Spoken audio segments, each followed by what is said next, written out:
Yes, we'll talk about Japanese housewives and how they have impacted the Indian stock market very recently and also in the years that have gone by. There is something known as the yen carry trade. And in order to understand the yen carry trade, it sounds like a very technical term, but it's at its heart, it's a very simple thing. There is what we call arbitrage at work. In the late 1980s, Japan had one of the greatest bubbles of all time. It had a bubble both in the stock market and the real estate market. In fact, the real estate in Tokyo was so expensive that people were taking out 100-year home loans, which would eventually be paid by their children and grandchildren. And the other great story is that the land, surrounding the palace of the king in Japan was more expensive than all the land in the state of California. Yeah. The Bank of Japan raised interest rates, and it burst the stock market bubble very, very quickly, but it couldn't burst the real estate bubble quickly, and the real estate bubble took time to burst.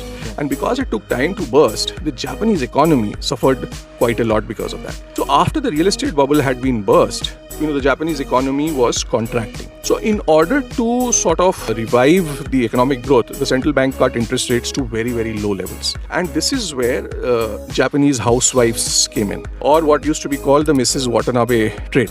So some Japanese housewives figured out that it sort of made sense to borrow money in Japan at very, very low interest rates and invest it in other parts of the world where the chances of making a higher return. This is how the yen carry trade started somewhere in the mid-1990s.